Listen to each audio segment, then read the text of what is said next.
সময়টা ভালো যাচ্ছিল বন্ধুদের সাথে। ক্লাস 3 থেকে পথ চলা শুরু। ছোটোবেলায় মাত্র একবার 8ম নম্বরে পাশ করেছিলাম, তাও যখন আমি ক্লাস 4-এ পড়ি। ক্লাস 5-এ পিএসসিতে বেশ ভালো রেজাল্ট না করলেও মোটামুটি একটা রেজাল্ট করলাম। ক্লাস 6-এ নতুন নতুন বন্ধু পেলাম। আস্তে আস্তে নিজের মধ্যে একটা পরিবর্তন আসতে শুরু করলো।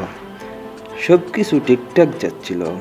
ক্লাস 8-এ মোটামুটি 12 রেজাল্ট করার পর ক্লাস 9-এ বুঝতে সমস্যা হচ্ছিল কোন সাবজেক্টে পড়াশোনা করব, সায়েন্স, আর্টস নাকি কমার্স। প্রথম দিকে কমার্স নিয়ে পড়লাম। 1 মাস পর সায়েন্সে চলে আসলাম, কারণ সেই সময় সবাই সায়েন্সে ছিল আর হাতে গোনা কয়েকজন কমার্সে পড়তো। প্রতিদিনের মতো স্কুল, প্রাইভেট টিচার, কোচিং করতে হতো। ছাত্র হিসেবে তেমন ব্রিলিয়েন্ট ছিলাম না, আবার অনেক খারাপও ছিলাম না। লাইফে প্রথম ধাক্কাটা খেলাম ক্লাস 10-এ ওঠার পর। প্রথম দিকে সব ঠিক থাকলেও এসএসসিতে ঘটল এক ঘটনা। রেজাল্টের দিন সবাই রেজাল্ট আসলেও আমার আসেনি। সায়েন্সে আমি ছাড়া বাকি সবাই পাশ করে চলে গেল। অনেকেই অনেক কথা বলল।